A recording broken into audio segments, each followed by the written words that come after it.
Okay, thanks. Manny Herzog here. We'll call the meeting of the City of Westfield Building Corporation to order. Since this is the initial meeting of this entity, and you're the board of directors, we need to take an action to elect a president, a vice president, and a secretary, and we would do that by subsequent motion. So we'll have somebody move to elect somebody else president. We would have a second, a discussion if needed, and a vote. We would do that for all three. So if I could have a vote for president, please, or a motion for electing someone as president. I motion Ryan to be president. I second. So there's a motion and a second. There's a motion and a second.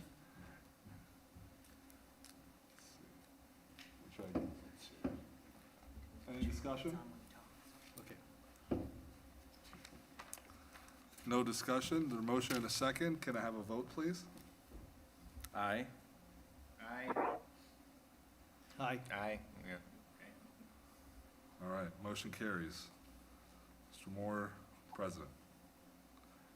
May I entertain a motion for, well, at this point, Mr. Moore, I turn it over to you. Oh. If you could entertain a motion for president, or vice president and secretary, that would be terrific. I'd like to entertain a motion for vice president. Do I have a motion? Would you like the job? Sure, why not? Yeah. You have to make the motion, though, right? Oh, yeah. Yeah. For some reason, your first name is Larry. Larry. I move that Larry be vice president. I second.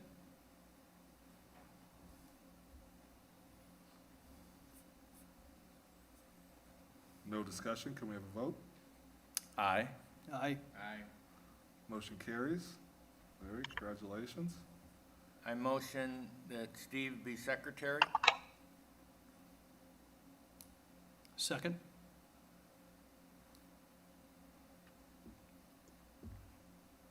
Being no discussion, have a vote? Aye. Aye. Great. Steve, secretary. By the way, a question. Yes. My legal first name is Lawrence. I don't know, does that mean anything, or Yeah, that's what we would put on there. Thank you, Okay. yeah, that's a good, L-A-W? got it. All right, so next, if you could review the bylaws that were provided to you. Mhm. And then, obviously, Ira, Ms. Finello, who's in the pews there, can explain any of them. But this, generally speaking, any corporation adopts bylaws. This is the way or the rules by which you are governed, essentially.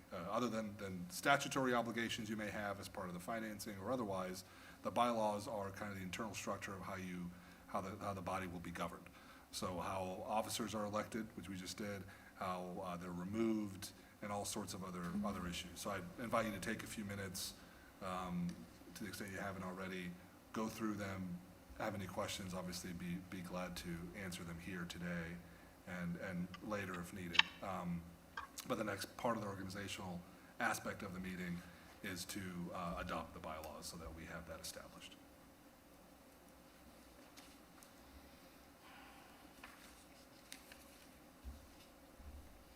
Well, I looked these over earlier today, so I would make a motion that we adopt the bylaws.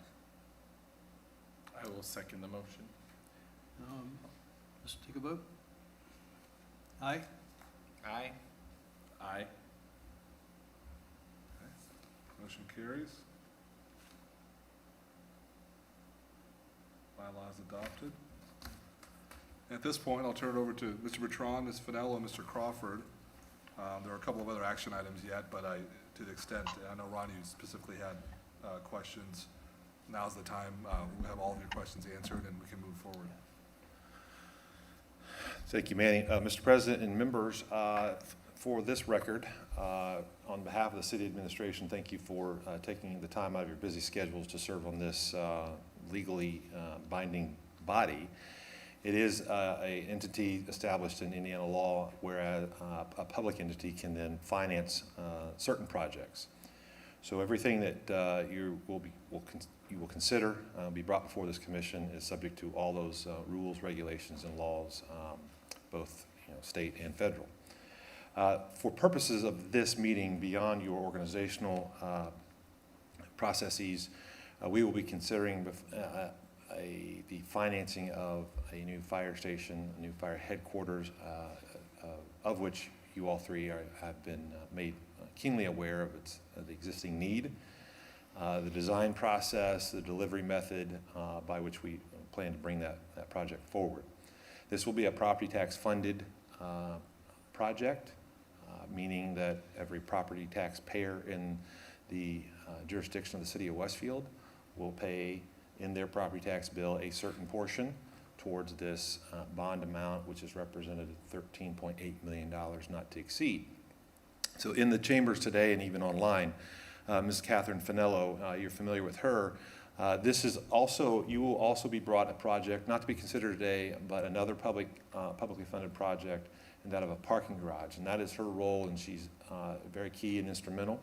Online with us is Jim Crawford, who's serving as bond counsel for this specific project related to the fire station. And also online is Charlie Joyce. He's part of the financial advisory team with Financial Services Group.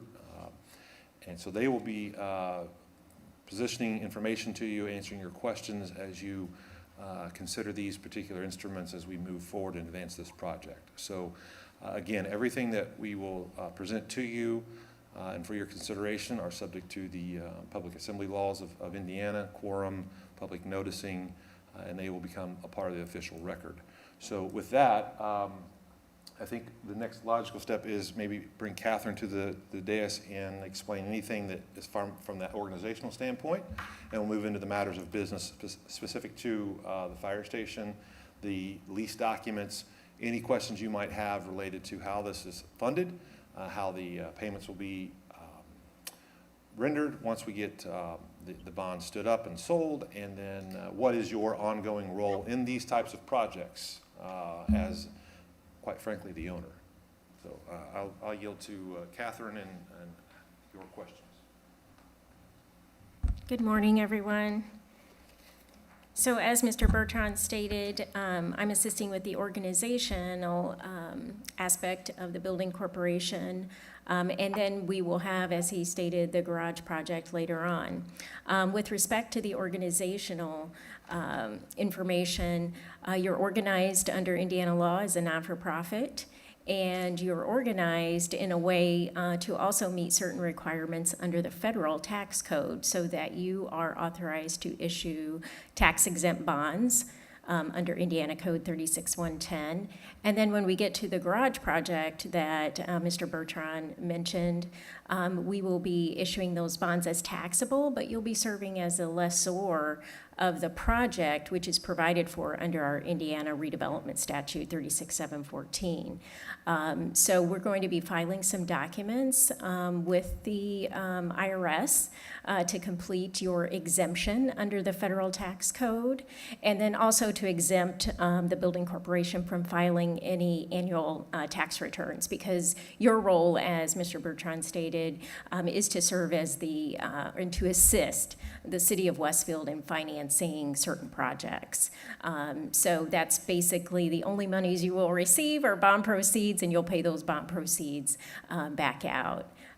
And you'll receive monies when we get to the garage project, kind of as payments, because you will be leasing the garage project to the Westfield Redevelopment Commission. So that's really your role, is to assist in the financing. And again, we will continue to work on the tax documents with the IRS to make sure that you are all good to issue tax-exempt bonds as well. So happy to answer any questions. You said that, excuse me, the first one is going to be a tax exempt bond, and then the garage will be a taxable bond. Mm-hmm.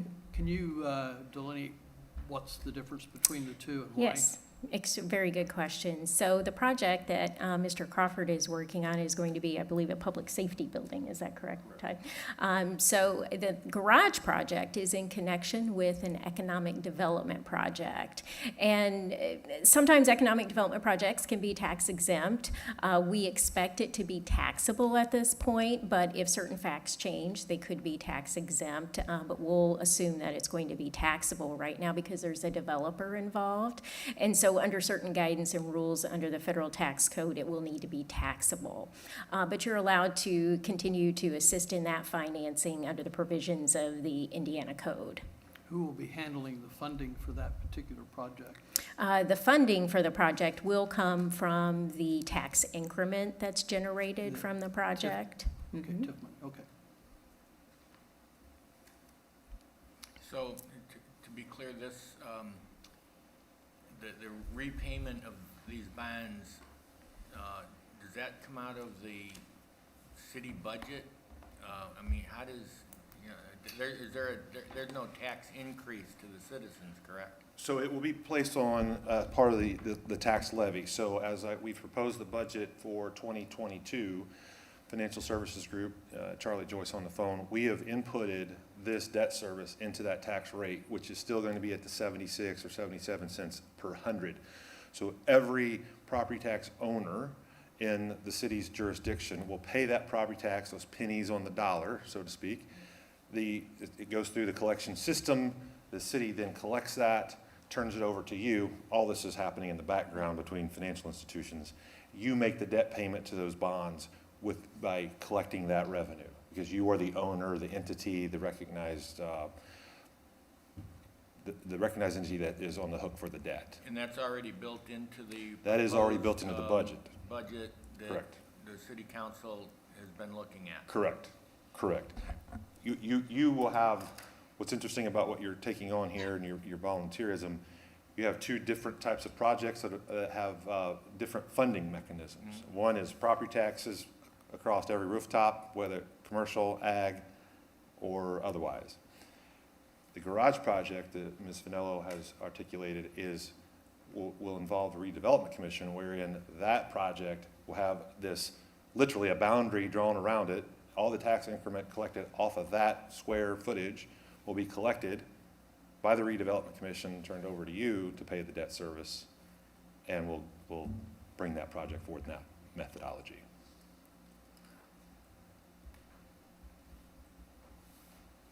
Thank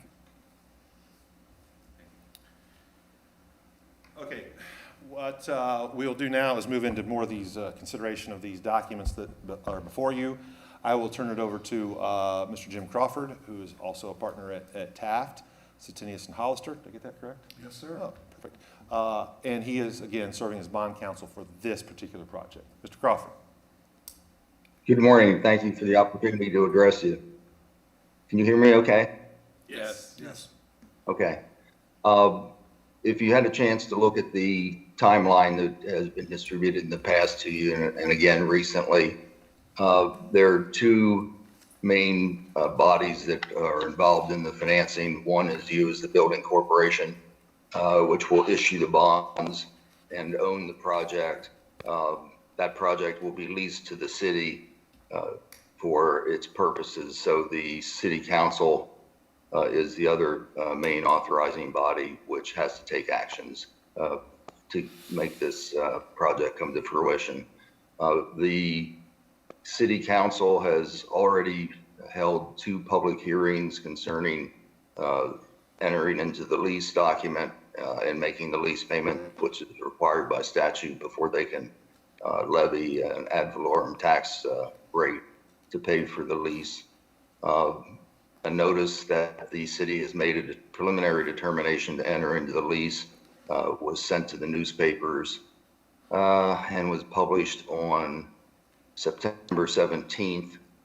There's a 30-day period which expires October 17th, during which citizens can file a request for a petition remonstrance proceeding concerning this project. If the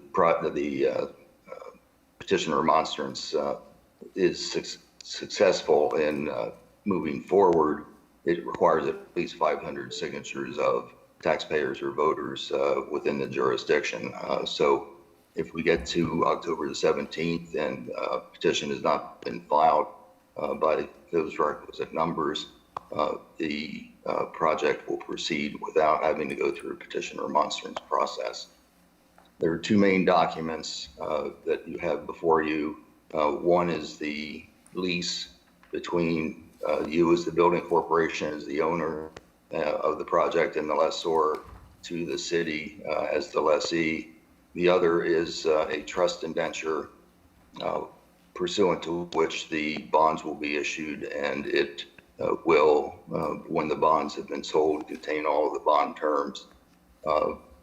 The city is soliciting quotes for bond trustee at this point, so we don't have that to fill in, but we will fill that in at a later date. The resolution permits the president to approve the selection of a bond trustee to be put into the trust document.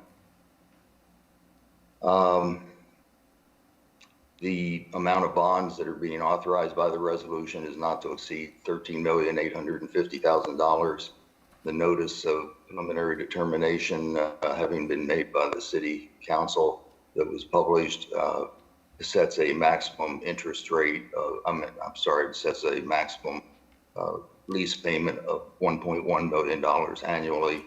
The interest rate and the amount of the lease payments will be determined by the parameters of the bonds when they are sold, and the resolution allows for a negotiated sale.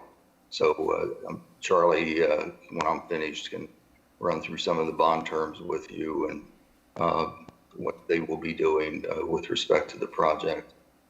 The resolution also authorizes the president and secretary to execute the bond documents when we have the bond closing, and those are the major documents, and authorizes any officer of the corporation, which would be any one of you three, to execute any certificates and other documents that are required to close the bond transaction. At this point, I think I'll pause and ask if any of you have any questions.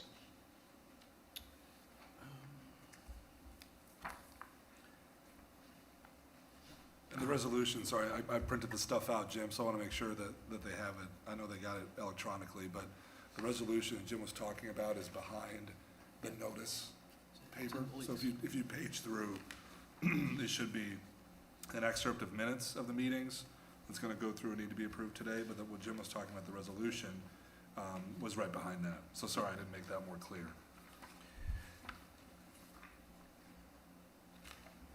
Well, when I first read the articles last week, articles of incorporation and the bylaws, I had some questions, but thank you, Todd, for publishing this lease. It kind of answered a lot of the questions that I have, but I'd like to kind of go over them to make sure I understand them. And it said it clearly delineates in the lease agreement who's responsible for funding the project and who is to maintain the property once it's occupied. Is that correct? That the leasee will be the person responsible for defining maintenance and maintaining the facility. Is that correct, Todd? Yes, that's correct. And just by background, the current public safety building was financed in this same statutory structure. So you are essentially a conduit financial mechanism. So all repair, maintenance, and operations are part of in this case, the fire department budget. So as the tenant, the city's the tenant, you're the landlord, we're responsible, we, the city, are responsible for all those elements that a tenant would otherwise be responsible for. So that's incorporated in the annual budget, the operating budget. Okay. So there would never be a situation where we could come back to you and say, hey, we need you to pass another bond because we need to paint the walls. And so that that results in an increased tax rate or increase to the tax rate. So once we have come through this, sold the bonds, and there's debt service being obligated and paid, all the other normal daily operational things falls inside the city's operational budgets. Okay, thank you. One other question along that same line. Towards the end of the period or life of the bond issue, when it's towards the payoff period, it says at the end of the lease that we will turn over that property to the city in like condition as described. So, with the exception of wear and tear. So help me understand what that really means. I think we would like to know if how that will look, 20 years out. Not dissimilar from what we have at the fire and police station now. It really just, the sun sets on this financial structure. The ownership, indeed, and title, I'll yield to the lawyers on this, would then be transferred to the ownership of the city council at that point in time, and there would be no more debt service pledged to that facility. I think my question They're, really. they're basically two types of leases. One is an operating lease, which at any point in the lease or at the end of the lease, to buy out the property, the lessee has to pay essentially fair market value for that project. This is a financing lease, which amortizes the cost of the building over the term of the lease. So at the end of the lease, the property is transferred to the city's ownership. With respect to your question about about the condition of the building that has to be turned over, it has the lease has the requirements that the city maintain it in good condition, and then your obligation to turn over the structure is subject to ordinary wear and tear on the building over that 20-year period. So that is your only obligation, and there should not be a problem because the city is required to maintain the project during the life of it. Thank you. Does the city have, or the building corporation, does it have any responsibility as far as the construction, the quality of construction, meeting the requirements of the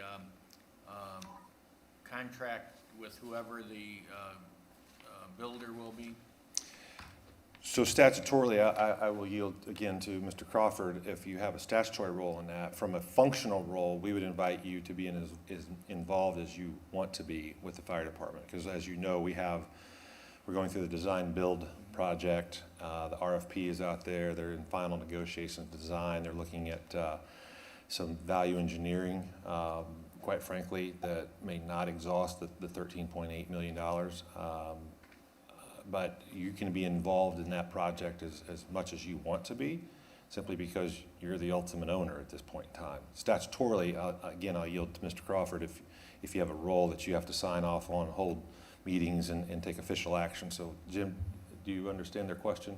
Yeah, the construction contracts will be assigned to the building corporation, but the city will be the authorized representative of the building corporation for execution of those contracts and the construction of the building. So that's the way that will be handled. Does that help? Does that answer the think question? so. Okay. So statutorily, again, any matters brought before you on this, at this venue, is not necessarily so until the final documents are signed. From quality of craftsmanship, that's again, that's entirely up to you and how deeply involved in the project you want to be. But let's say the city has an issue with the builder down the road, as they're building. The building is not to spec for whatever Yeah. reason. Does the building corporation then become the middleman between the contractor and the city? So in a circumstance such as that, if we've found ourselves in a condition where the delivery is not pursuant to the contract, then obviously that becomes a legal discussion. Ultimately, you can withhold payment and not pay the contract You cannot authorize those payments and disbursements at some point in time, that if we're at some sort of loggerheads with the vendor relationship, then yeah, you would have some sort of role in that as far as, hey, payments are due, they're wanting money and you're not wanting to release those monies. You're working with the trustee that's holding those bonds to make those distributions to that contractor. So we will do everything in our human power to avoid a circumstance such as that, but very good question, and that could come into play. But there's no real liability for the building corporation in that case. It just becomes the middleman situation. Okay. Yeah, there would be no that's exactly right. There'd be no liability, and as Todd said, we would do everything we can to avoid it, but we have mechanisms, whether it's retainage or something else in the design build part of the agreements that will allow us the ability to take action if needed. Gotcha. Yep. Okay. And we also have the usual and customary performance bonds in play as well. So that's part of this project and part of that capital stack as well, requiring the contractors to carry some sort of performance bond in the event that we come into a impasse, then we have that leverage as well. So, this may be out of context at this point, but fast forward a bit. When we sign the contract with the contractor to build, we'll be responsible to sign that contract. Jim, the question is, Well, yes, go ahead. the president of the building corporation, Ron Moore, would be authorized to execute that document, Okay. Well, that as contract, is. excuse me, I'm sorry. Please I'm sorry, Jim. go ahead. Please, Jim, go ahead. No, I was going to say the documents, the resolution, as well as the bylaws, authorize the president to sign those kinds of documents and the secretary to attest that signature.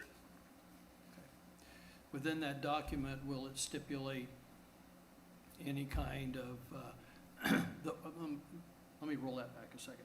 The completion date will be in that document for the structure. Correct. There'll be a final contract and what the design is supposed to look like, all the FF&E, the finishes, and there'll be a date of delivery. Again, there'll be some cushion because of unforeseen circumstances and things of that nature, but we anticipate once mobilization occurs, it's every bit of 12 to 18 months. Yeah. When we begin, when we sign this document to start construction for these buildings, we'll have an end date with some kind of flexibility that'll be defined. Will there be any penalties written into the contract with them for you say they'll have a performance? Define that for me. Correct. So so we have this massive spec book Yeah. of how the building will be designed, architectural standards, engineering of that nature. If those things aren't cured, if there's not a remedy to some deficiencies in design or craftsmanship or whatever the case may be, and the performance bond is kind of like, and I'll use my term that no one else's, it's like a nuclear option. It's pretty tough to pull those things, but we have that assurance as a backstop that if the contractor, let's say in a rare circumstance, the contractor goes out of business mid project, we have that assurance there. Other provisions of delivery and delay are built into that, so there's, and I've not read it, but typically we will put in penalties. After a date certain, then we start charging them, or the price gets reduced, or however, whatever the mechanism may be. Okay, so that'll all be within that. Correct, document. Okay. correct. At This, point, what that's you have in front of you is the separate instrument of entering into a lease with the city council. So we can occupy your building. To Todd, I'll just kind of piggyback on that because you mentioned the construction period and the ramifications of that. Under the Indiana law, the city is not allowed to make lease payments until the project is completed and ready for occupancy. And so for that reason, since interest on the bonds will be payable on February 1 and August 1 of each year, commencing in February of 2021, 2022. The interest that would be due on those payment dates is capitalized and is included in the $13.85 million that the bonds will be. The first lease payment that is required will be February 1 of 2024, at which time the ad valorem property tax levy will provide the money to make that lease payment. And that will be a payment that's comprised of principal and reduction and interest.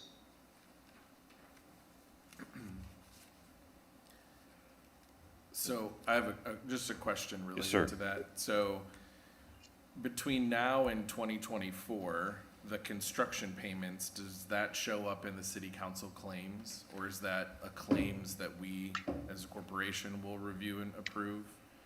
So by process, so the city makes scheduled debt payments depending on what that may be. So I draw your attention to this amortization sheet. So they'll make it twice a year. It will show up on that claims document, most likely, as a debt payment.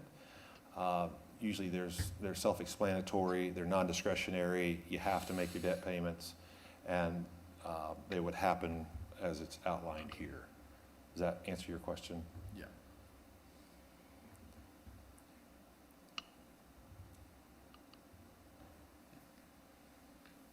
I think all of us up here are just want to make sure that we know what we're supposed to be looking for Yes, sir. and can review that when necessary Yep. and make sure that we're doing our part to keep the project moving. And Did I knowing summarize what that? we're getting into. Well, Yeah. certainly this is the complexities of governing and government. And rest assured, we have a very competent, more than competent team of professionals to keep us going there and making sure that Yeah. the city's meeting its obligations at every level, be it public noticing all the way to debt payments. If what we don't want, what we won't allow happen is, particularly in the financing market, that we're not making timely payments, therefore it just like our personal credit, and then our interest rates climb. So, because we're not making good and timely payments. Plus, there's law that says we have to make them when we've committed to making those. You're right, Todd. 36-110 requires that the amount of the tax or of the lease payments for the ensuing year be included in the budget. And if you don't include those in the budget, the Department of Local Government Finance is going to amend your budget to make those payments included in that. So our next step right now would be to make a motion to approve the resolution approving the issuing of bonds and all transaction documents related thereto. Yeah, so I would leave it to Jim, but I believe there are two action items remaining. One, and Mr. Moore, if you can review the excerpts of the minutes. And then there's the other one, which is, you're right, Ms. LaTorre, that's the resolution approving the issuance of bonds. And the one other thing, I may have missed it, my attention, I don't think wandered, but was there a motion and second and a vote to adopt the bylaw? Yes, that's, Yes, there was. So the proper notice was issued, just for the record, proper notice was issued ahead of this meeting under Indiana law. A quorum, all three members of the building corporation are present. And there was a motion to adopt the bylaws after the organizational aspect Okay. of selecting the president, vice president, and secretary. Yes, sir. Okay, thanks. No problem. So Jim, I So believe, go ahead. Yeah, Manny was correct. We've got the resolution that we need to have a motion, second, and adoption of that. And then we've got the excerpts of minutes, which there will be full minutes in the meeting available, but for purposes of going forward, we have this excerpts of the minutes that we need to have adopted also. Great.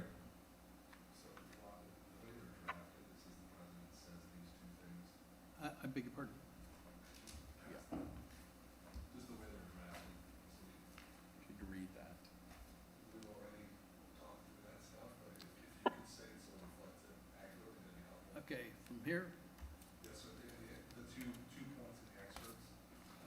But then we can entertain the motion on the resolution first, and then we can come back to the excerpts. Okay. Correct. So we need a motion. If you can entertain a motion to adopt the resolution. So I will move to approve the resolution approving the insurance of bonds and all transaction documents related thereunto. I second. A motion has been made and seconded to approve the resolution approving the issuance of bonds and all transaction documents related thereto. May I have a vote? Aye. Aye. Aye, all members. All right, motion carries unanimously. And then you'll all need to sign, if you give me a couple copies of the resolution, that'd be great. But we can do that after the meeting as well, so you don't have to do it now. And then the excerpts of the minutes, yeah, that would need to be adopted as well. So just read 1 and 2 here. Yeah, if you would, just so we're Okay, clear all on it. right. As exhibited in the excerpts of the minutes of the meeting of the Board of Directors of the City of Westfield Building Corporation, the President stated that it is appropriate to discuss all phases of the matters relating to the proposed issuance and securities. And he said a loan in the amount not to exceed $13,850,000 would be sufficient to pay the costs of the purchasing real estate and constructing and equipping the new fire station and fire department administration building for the use of the city of Westfield, and paying all necessary and incidental cost of issuance of such debt includes capitalized interest if necessary. All after full discussion, the motion was duly made, seconded, and unanimously carried the resolution. So that was the attached. resolution. Yep, thank you, sir. So having discussed all the phases and the costs, do you have any questions for Mr. Joyce or Mr. Crawford, Ms. Finello, or Todd on the project or financing of it? There will be a trustee. Yes. Who will that be? I believe that is being, Yeah, we're investigating that out. It could be a Huntington, it could be a Regions. I'm sorry? It could be Huntington Bank or a Regions or Bank of New York. We're getting quotes, and John Rogers is actually opining on that now. So there'll be one of those two. How soon will we be advised of who the trustee will be? As soon as we can. Okay. Yep. And you're the registered agent for us? yes, sir. Yep. Okay.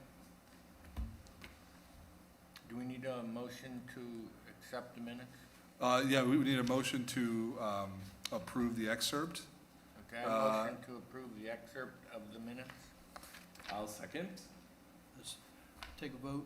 Aye. Aye. Aye. All members, aye. Okay, motion carries unanimously. Thank you. Any other questions? Of course, you can ask questions at any time, email us or call us or anything else if anything pops up as the project goes along. Jim, anything else? Any other action items? Catherine? No, We will have, right. Okay. Do you know when our next meeting or tentatively is? Is it on this calendar? It should be on a calendar. I think it's potentially November 17th. Yeah, Okay. 17th, when, after remonstrations period Gotcha. ends. Yep, that's right. Do you have an extra pen over there? Here, you can use my phone. And the 17th is picked to tie in with the Board of Public Works and Safety action concerning the project. Just one will do. Thanks. What's that? Sorry, Jim, I missed that. Oh, I just said that the date of the November 17th is tied into the November 17th meeting of the Board of Public Works and Safety's action concerning this project. Okay. So do we want to plan to meet immediately after that Public Works, Board of Public Works meeting? Are you guys available then? Do you know? The 18th? November 17th, it would be beginning about 2:30. Yeah, the Board of Works convenes at 1 PM at their typical meeting time, so.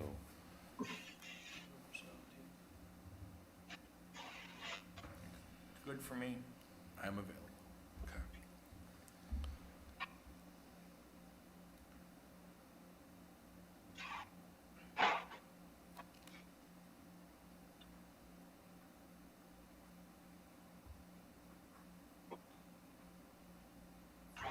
I'm good that day.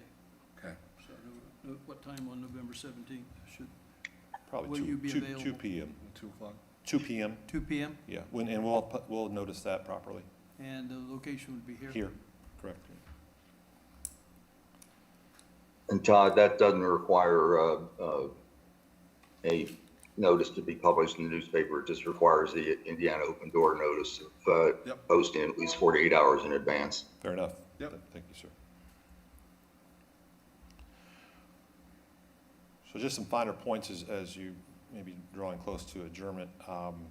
Relative to the overall debt, that will show up in these cities' debt obligations as overall. So currently, we're approximately $100 million entity-wide. This will show up on that. It'll show up on fund reports. It'll show up as debt service, and it's non-discretionary. Those are obligated funds from property tax dollars to pay that debt obligation. The other thing that, as you're convened here, as you become quite active from this point forward, and I say active probably once a month, Catherine and I are working with Old Town developers on the finalization of their land acquisition related to the parking garage and their final numbers of that project. So completely different shift on how things will be funded and the entities involved. So that will become a bit more active as we draw into this, as we're into this last quarter, and certainly in the first quarter of '22. Again, we'll stay that until the proper time, but just have that in your psyche as we move forward. And then lastly, these documents will be uploaded. There is a specific tab, an area on the city's webpage that all these documents related to the fire station project are posted, and we will upload these documents as well in their draft form. So it cannot be legitimately said that we're not engaging and making information available to anybody that wants to view these documents. Is there any reason why we should set up a particular set of communications between us? Should we establish different communication accounts that would be solely to our function as board of directors? Yeah, that's a great question, Ron. I always advise that for public entities that may be subject to disclosure under the Access Public Records Act, that you have a dedicated email account that is only for this business. So that way, if there is a request that's broad ranging, you don't have to search any private accounts. That's a great question. Is that something that the city can provide each one of us, or should we do that on our own? How should we? Probably the easiest, go ahead. Short answer is yes, there's a fee associated with that. Even the shorter and perhaps most cost-effective is any Gmail or That's any right. third-party account that you want to go just make specifically for this. Yep. And communicate back and forth. I will defer to Manny as well on serial communications and things of that nature that are brought under public scrutiny. You are a public entity, subject to those rules, and so sequential meetings and things of that nature. I think it's probably a good time now for Manny to advise you on the do's and don'ts as it relates to the three of you being a legal entity. Yeah, that's a great point. So yes, the free way to do it is Yahoo, Gmail, whatever, and just put, Steve Latour, Building Corporation @gmail.com. That's probably the easiest way to do it. And so that way, nobody has to probe your private or business account for any reason to respond to a public records request, which we'll be obligated to do under law. So Todd's absolutely right. Meeting, a majority of you is two, so two of you meeting together to discuss these issues. And discuss any action items or receive information would be a public meeting that would need to be noticed. If you encounter each other at at lunch or breakfast or whatever, and some things happen to come up, that's not a problem. It's a chance encounter, and it's not, you weren't designing and you weren't doing it to avoid these rules, which I'm sure you won't do. So it's just a matter of just common sense and make sure that, if you're meeting on purpose to discuss these issues, and there are more than two of you, or there are at least two of you, we have to notice it 48 hours in advance. And we can do that any time. If you want to do that, if you want to have a forum where you can do that, email all of us and say, hey, we need to discuss some things. I know it's out of the schedule. It's before November 17th. Absolutely fine. 48 hours later, we'll have a meeting. But avoid doing so moving forward. The same thing is true, kind of a variation of the Bobby Knight rule, how he was fired, is, people met for the same topic in order to avoid the meeting requirement rules. And one person met with one person met with two people, and that together is a quorum, okay? And that's how they did it, and that's been enshrined in statute to be avoided. I'm available anytime to you to discuss these issues further, but that's kind of the general overview of what not to do. So essentially, we should avoid conversation among ourselves about any pertinent information about this unless it's a notice meeting. That would be the safest play, absolutely, sir. Yep. I've got a kind of a dormant email account. Can I just use that one? or- Absolutely. Whatever you're comfortable with, Okay. here's the thing, whatever you're comfortable with being probed and searched in response to a records request is fine to use. People have different comfort levels. Like the former board member that I had that was at Lilly, and she used her account for everything. Well, that was a problem for Lilly, to have their email accounts probed, okay? So I would avoid that kind of interaction. And that would apply to phones as well. It would, yep. It applies to text messages, no matter if it's your private, your personal, your business phone, doesn't matter. If you're transacting and receiving public information on that phone, and you're part of a public entity, that is subject to disclosure under the Access to Public Records Act. And you have personal penalties for failing to do that. So I would not mess with it.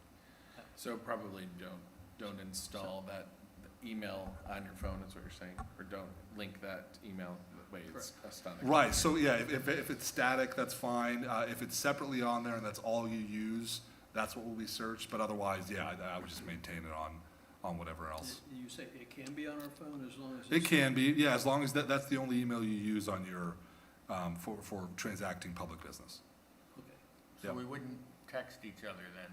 Right, so you can, it's up to you, but it'd be subject to disclosure. Yeah, without getting another Correct. phone number, okay. No That's more correct. texting. Yeah. No Yeah. texting. It'd be subject to disclosure. So we have an obligation to advise you of what the Indiana law requires of us interacting in the public space. The reality is, there's probably going to be a very low threshold of what you're going to be engaged in, because this is such complex matters. If we find ourselves in a situation where discovery is needed, things have really We're gone probably very We've badly for gone off the us. rails, yeah. So I'd be completely comfortable you guys texting each other about whatever. It's just know that at a certain point, Yep. if somebody If someone wants if to somebody meet Ron. requests it, hey, Steve, did you email Ron on, on October 4th about this issue? And you did, or you texted him, you'll have to hand that over and it'll be in the paper. If you didn't, then you say I didn't. Well, in the modern era, there is no There is eraser, as no we found delete. out. That's why I Yeah. historically delete all my texts. So all the emails and communication that we've had up to this point is still considered private.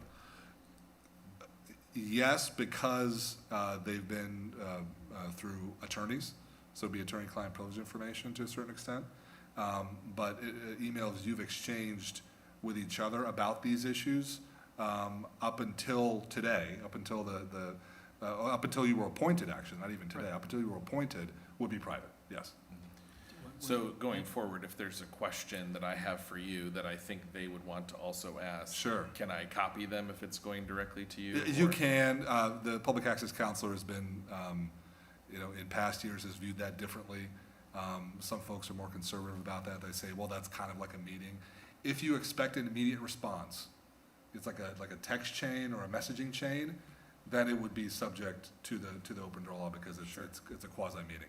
But if it's a question you have for me, you copy the others, I think that's fine. I'm gonna say that's fine. And that's because it's an efficient way of doing it. You're not expecting an immediate response. It's not gonna be a back and forth. At this point, gentlemen, I think it's important that we communicate as much as we possibly can and include each other in those conversations with Manny Yep. or with Todd at this point until we get a full handle on where we're headed. Agreed?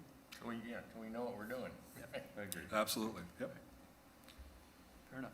I have a final comment just with regards to the fire station and the parking structure, that when those presentations of those facilities are available or the companies are ready to make them, I'm sure we would appreciate sitting in on those or attending those to whatever extent we can. That doesn't have to be a open meeting. Certainly, once we get to a point of final elevations and what's this thing actually going to look like from the street corner. I know what the design, or the project team inside the fire department, along with Kripe, is our project consultant, and I believe it's the Hagerman Group.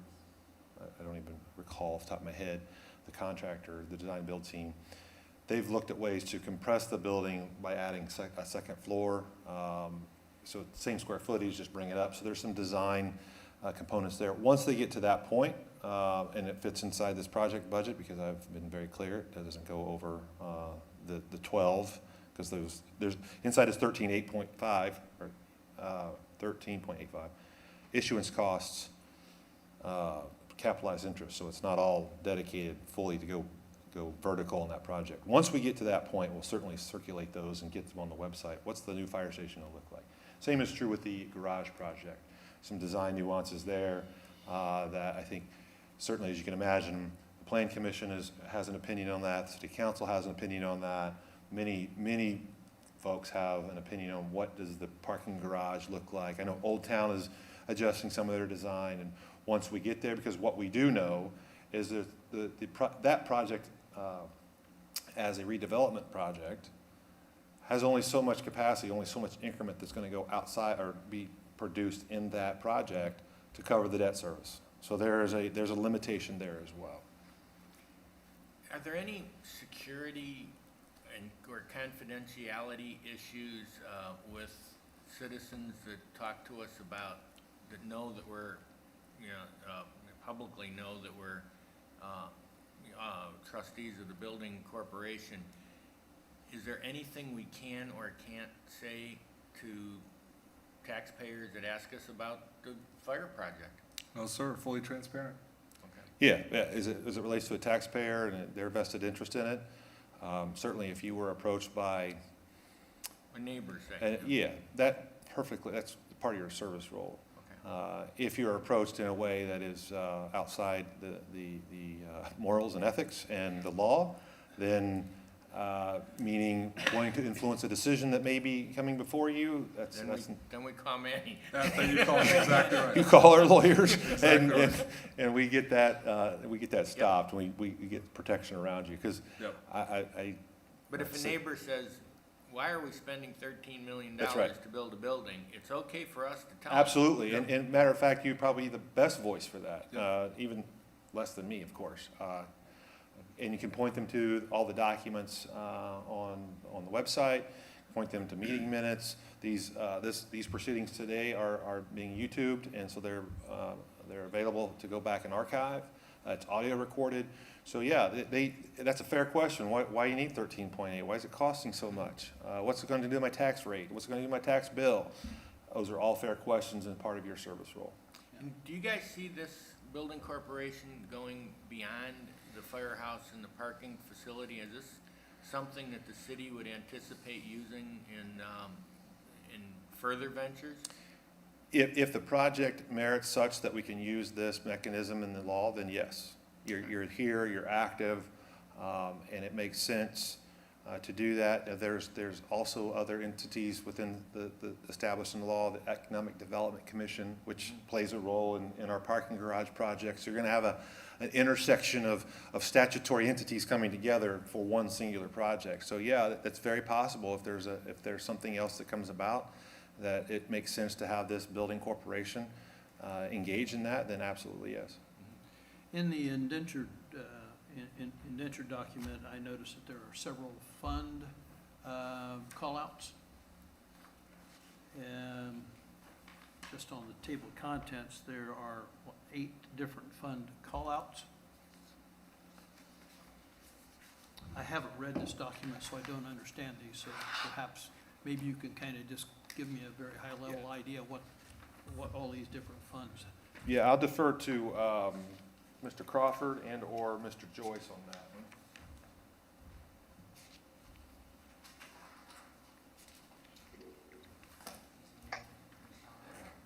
Jim, you're muted. That's Article 3, right? Yeah, Article 3. You're still muted, sir.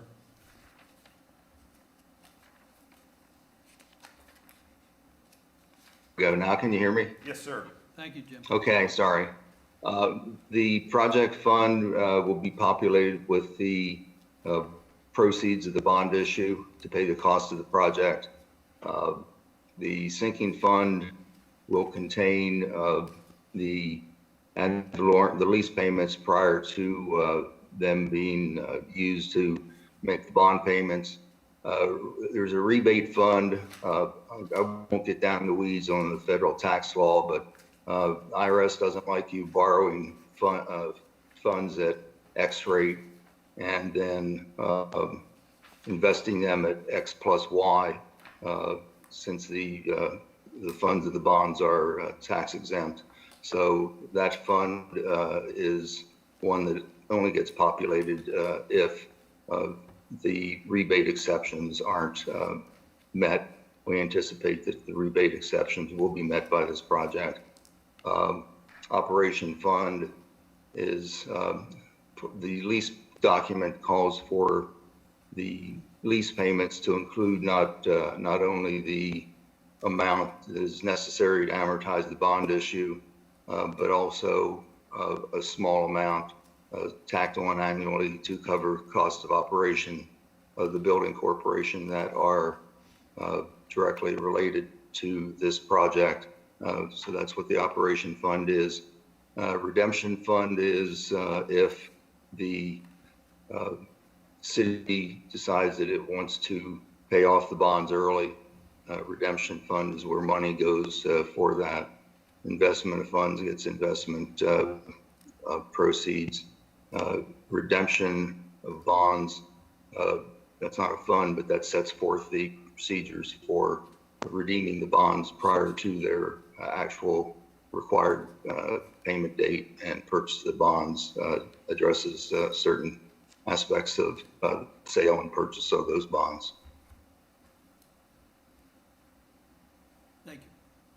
Do we Welcome. have any costs, like the legal fees, Manny and Jim, and do we have any budget? Do we have to have any fees that we as a corporation have to pay? So no, any fees related to Manny's service or in administration, any fees Right. related to Mr. Crawford are within this bond project, so that we pay for those as part of issuance costs. So he's part of that payout in that capital stack. As an example with Catherine, the same is true there. We may cash flow it through the budget, but then reimburse it once proceeds are So there's no realized. budgetary approvals or any of No, that stuff? nope. Okay, thanks. We start with nothing and end with Sort of like life. nothing. Sounds like fun. Any other questions?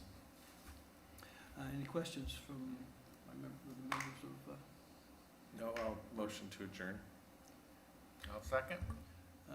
so if there's any other comments, we are adjourned. German at 10:58. Thank you, everybody. Oh, okay, yeah, we'll start that. So today, this is, Ron, can we borrow you for 5 minutes? Catherine and